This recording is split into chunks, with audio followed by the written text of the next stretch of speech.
여러분 안녕하세요. 네 번째 혁명입니다. 2월 18일 방송을 시작하겠습니다. 오늘은 일요일입니다. 오늘 날씨는 쌀쌀하다고 합니다. 불과 얼마 전에는 날씨가 따뜻했죠?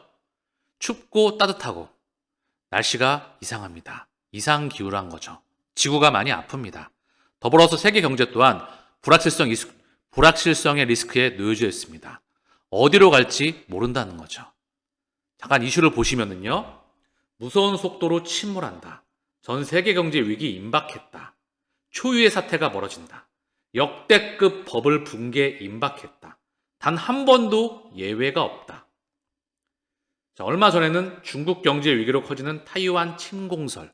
자, 이걸로 자산시장을 다시 한번 또 흔들어 제꼈죠. 그리고 많은 개인들은 여기에 휘둘렸습니다. 그러나 그 이슈는 아직 수면 안에서 내려가 있어서 지나가고 있죠. 늘 이렇게 우리를 헷갈리는 이슈를 도저히 방향을 잡지 못하게끔 던지는 이슈들을 끊임없이 던져댑니다. 세계 경제가 위험합니다. 지금은 기다리세요. 참으세요. 초유의 사태가 벌어진다. 한국 경제가 위험합니다. 이때 미국의 폭탄이 터진다. 내 자산 이렇게 지키세요. 자, 이렇게 지금 세계 경제의 불확실성. 자, 그러면 이걸 가격으로 한번 우리는 코인과 주식에 공통으로 투자하고 있죠. 코인만 투자하시는 분들 계실 거고요. 주식이 함께 투자하시고 한국 주식, 미국 주식 다 같이 하시는 분들 계실 겁니다. 자, 코인 가격을 봐보겠습니다. 비트코인의 가격이 7,160만 원입니다. 얘의 가격이 비트코인 반감기와 함께 여러 이슈가 맞물리는데 내부적인 또 긍정적인 호재도 많이 놓여져 있죠.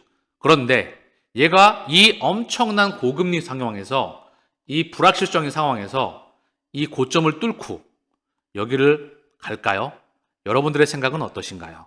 자, 그리고 주식 또한 지금 나스닥의 차트입니다.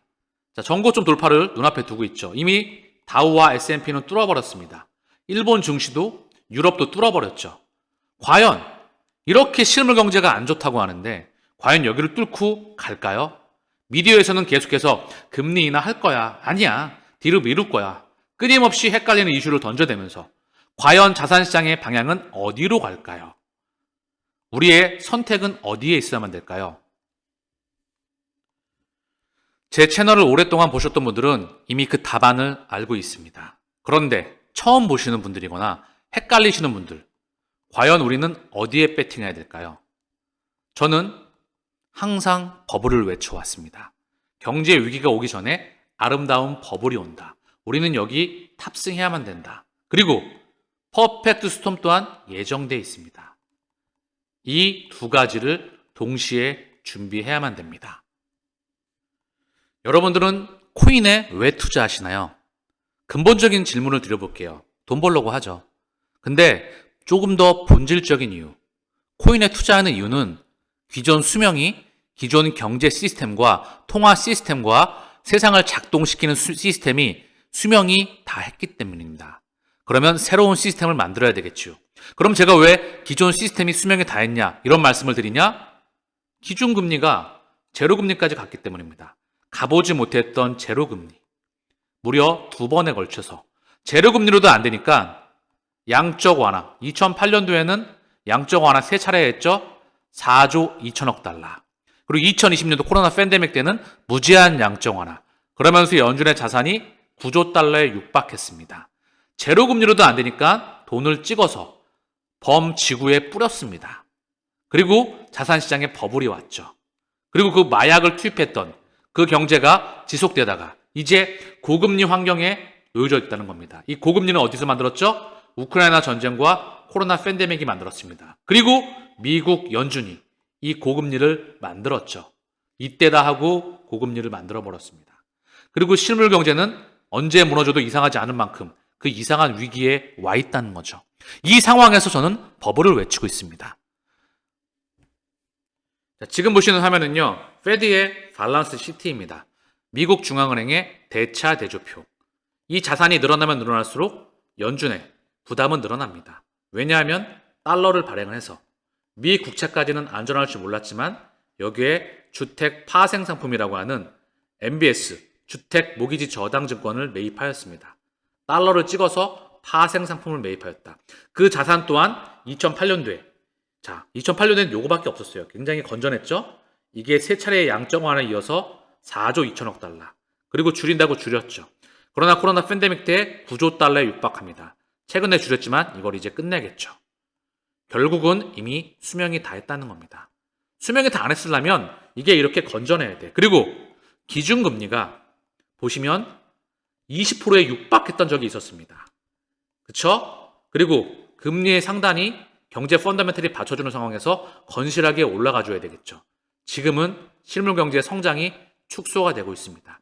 그래서 새로운 걸 만들었습니다. 바로 블록체인 혁명이죠.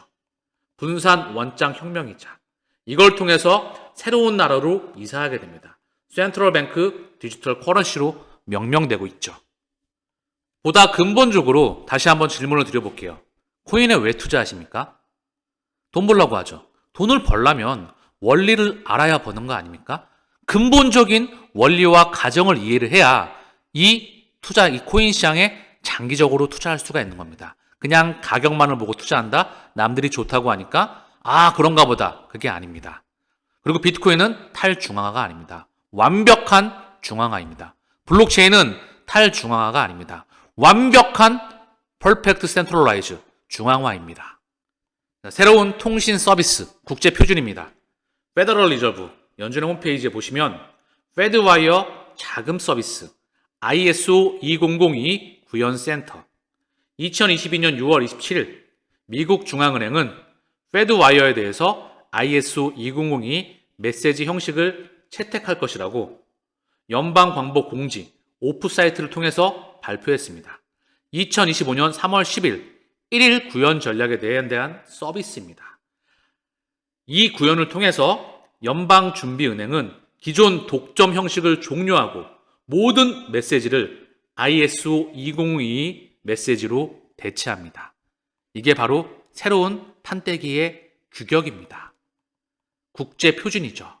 실시간 망의 국제 표준입니다. 비트코인, 이더리움, XRP, 각종 코인과 토큰들, 센트럴 뱅크 디지털 커런시, NFT, RWA, 실물 자산의 토큰화, 대체 불가능한 토큰, STO, 토큰 증권, 다 똑같은 말입니다. 사실은요. 결국 코인이라는 거죠. 0과 1로 다시 한번 가치가 재부연된 얘가 24시간 365일 일주일 동안 계속해서 이 망을 타고 돌아다녀야만 됩니다. 그런 페드와이어 미국 중앙은행에서 이 시스템을 새롭게 준비하고 있습니다. 왜 그럴까요? 달러의 힘을 빼고 범지구의 세계 각국의 중앙은행들과 정부와 함께 이 시스템을 만들고 있습니다. 그리고 그 끝단에는 바로 세계 권력의 끝단에 있는 그들이 포진해 있죠. 페드를 통해서 세상을 지배해 왔으니까. 엘리자베스 워렌 미국 상원의원, 비트코인 창시자 경위 표명 증서에 서명하였다. 비트코인 창시자, 미디어에서는 비트코인 창시자 사토시 나카모토라고 하죠. 그러나 아는 사람들은 알고 있습니다. 비트코인을 만든 사람은 한 명이 아니다. 팀이다. 그 팀에 포함되어 있는 사람은 리플 CTO일 가능성도 무척 높다.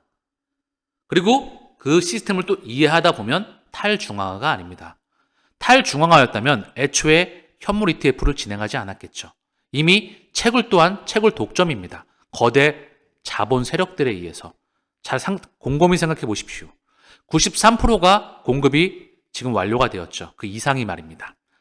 그리고 채굴 장비가 막대한 자본이 들어갑니다. 전기세가 막대하게 들어가죠. 그리고 전 세계의 비트코인 또한 기업과 자산운용사가 다 가지고 있습니다. 개인의 자리는 없습니다. 그리고 제도권에 편입을 시켰죠. 따라오는 알트코인들의 ETF도 줄줄이 나올 겁니다. 그리고 이거는 결국 새로운 시스템에 바로 2008년도 이전부터 준비됐던 그 그림입니다. 그리고 의회에서 법안이 준비가 되겠지요. 마이클 슈엘러가 비트코인은 자본 디지털화의 대표이다. 아날로그 자본이 디지털 자본으로 전환되는 것은 단순한 금융 차원의 진화가 아니다. 21세기 부의 보존을 위해서 꼭 필요한 일이다. 21세기 부의 보존을 위해서 실물 경제에서 디지털 경제로 메타버스로 이동하는 것일까요? 그들의 에너지를 이동시키기 위해서 비트코인은 자본의 디지털화를 대표한다. 비트코인뿐만이 아닙니다. 이 이야기는 비트코인뿐만이 아닙니다. 가치가 이전하는 것을 말씀드리는 겁니다. 웹3가 가치가 이전해 나갑니다. 실물 경제, 그리고 종이에서 주식, 채권, 부동산, 원자재, 이 값어치가 새롭게 재이전됨을 의미합니다. 그렇기 때문에 코인 시장에 투자하는 사람과 장기적으로 펀더멘털에 의거해서 지지 않는 투자를 하는 사람과 또는 매매와 스윙 전략을 하는 사람과 아예 투자하지 않는 사람들은 천양지 차이로 수익이 벌어지게 될 겁니다. 그리고 가난과 부의 그 끝단에 서겠지요. 국경을 넘어 지불, 분산 원장, DLT가 우리를 더 가깝게 만들 수 있습니까? 월드뱅크, 세계은행에서 이 이야기를 2019년도에 우리에게 전해주고 있었습니다. 우리에게 충분한 깜빡이와 대비할 수 있는 시그널을 지금도 또한 주고 있죠. 송금은 신흥경제국의 중요한 경제 자원으로 취약한 인구가 불리한 경제 상황을 견딜 수 있도록 돕습니다. 자, 그러면서 G20, G7, 세계은행을 포함한 국제사회는 신흥경제국의 송금의 중요성을 인식하고 송금 시장의 안정성과 효율성을 제공하고 세계에서 가장 취약한 집단의 요구에 더 잘 부응하기 위한 계획을 주도해왔다. 짧게 귀에 꽂히게 말씀을 드리면 G7, G20, 세계은행을 포함한 국제사회는 송금의 중요성을 인식하고 세계에서 취약한 집단의 요구에 잘 부응하기 위해 계획을 주도해 왔답니다.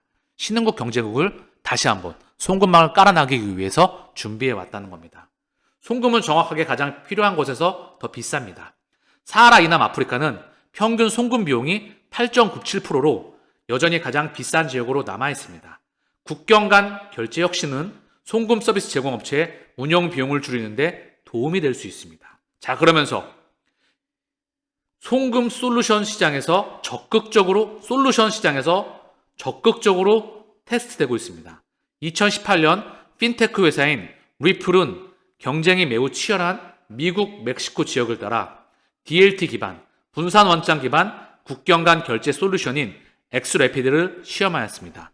엑스래피드 ODL, 지금의 리플 페이먼츠로 일원화가 되었죠. 전 세계 페이먼츠망은 하나로 연결됩니다.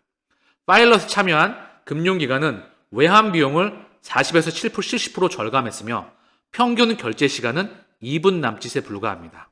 엑스래피드의 자금 이체에는 2에서 3초가 소요되었으며 대부분의 처리 시간은 국내 결제 레이 및 중개 디지털 자산 거래소로 설명됩니다. 자, 오늘 방송의 핵심입니다. 비트코인, 세계 최초의 블록체인이자 블록체인의 시조세이죠. 그리고 그걸 기반으로 해서 새로운 블록체인들이 나오고 블록체인은 아직도 끊임없이 발전되고 개발되면서 성장해 나가고 있습니다. 과연 비트코인 대장이죠. 가격의 기준을 제공합니다. 중요한 건 비트코인만 성장해 나갈까요? 아닙니다. 보시면 전 세계 경제에 대한 여러 이슈들, 수명이 다한 현재 미국 중앙은행의 시스템과 이게 미국 중앙은행만 비단 해당될까요? 미국 중앙은행, 유럽, 일본, 전 세계의 모든 중앙은행과 전 세계의 부채 다 일원화돼서 거미망처럼 연결되면서 지금의 수명 시스템이 다했다는 것을 의미합니다. 세계 경제 부채는 답이 없습니다. 자, 그 상황에서 페더럴 리저브는 새로운 국제 표준을 발표했습니다. 이 망은 센트럴뱅크 디지털 커런시 CBDC와 지금에 보셨던 비트코인, 그리고 얘는 하나의 사람이 아닙니다. 팀입니다. 그리고 월드뱅크 또한 이 망에 대해서, 그 망의 주인인 리플에 대해서 우리에게 답을 알려주었죠. 리플의 가격이 더디고 가치가 반영되는 게 늦다 보니까 리또 소개라는 말이 발생했습니다. 그러나 얘는 가격이 폭발할 수밖에 없게 설계가 되어 있습니다. 그리고 얘가 대장으로 저는 등극할 거라고 보고 있습니다. 그럼 이렇게 말하면 비트코인에 투자하시는 분들은 미친놈이라고 하겠죠. 그런데 저는 증명될 것으로 보고 있습니다. 물론 비트코인 또한 메가 팽창하겠죠. 비트코인의 가격이 100억이라고 한다면 미친놈이라고 하지 않겠습니까? 그리고 이더리움의 가격이 5억에서 10억이라고 한다면 그럼 비트코인과 이더리움과 솔라나와 에이다, 파일코인, 기타 등등의 코인들이 다 따로 놀까요? 아닙니다. 그 블록체인은 하나로 연결될 겁니다. 인터체인에 의해서. 그리고 그 연결된 블록체인들은 멈추지 않고 절대 멈추면 안 됩니다. 멈추지 않고 가동되겠지요. 그게 다음 우리가 맞이해야만 되는 그런 세상이라는 겁니다. 그래서 우리는 그 본질에 투자해야만 된다는 거죠. 자, 그리고 2024년도는 이더리움의 대폭등 장세가 예상이 됩니다. 비트코인이 지난 장세를 이끌어왔죠. 이더리움은 비트코인 대비 상승폭이 그다지 강하지 않았습니다. 왜냐하면 비트코인은 전고점 매물대가 멀지 않았죠. 그에 반해 이더리움의 월봉은 고점 매물대까지 격차가 많이 남아 있습니다. 그만큼 알트코인들이 상대적으로 소외되어 왔음을 의미합니다. 그러면 알트코인들의 대폭등 장세가 예상이 되겠죠. 이 경제의 불확실성에서 말입니다. 저는 끊임없이 폭등 장세를 말씀을 드리고 있죠. 2024년도. 그런데 제가 항상 예스만을 외치는 건 아닙니다. 다가오는 경제 폭락도 예정되어 있습니다. 아마 그때 코인 시장이 많이 폭락하지 않을까. 그러면 다시 한번 매집할 수 있는 기회를 제공하겠지요. 아크21 쉐어스, 이더리움 현물 ETF 신청서 업데이트. 바네크 자산운용사, 이더리움 현물 ETF 증권 신고서 업데이트. 자, 이거 여러분들 기억해 보세요. 비트코인의 현물 ETF, 그게 신청되기 전에, 승인되기 전에 많은 자산운용사가 이렇게 신청서를 계속 접수하면서 업데이트를 해왔습니다. 그리고 어느 순간 기대감이 형성되면서 폭발을 했죠. 이더리움 또한 똑같이 그 과정을 거쳐 나가고 있습니다. 그러면서 이더리움 선물 미결제 약정 규모가 역대 최대치이다. 역대 최대치이다. 2024년도 이더리움의 폭발과 알트코인의 폭발이 예상됩니다.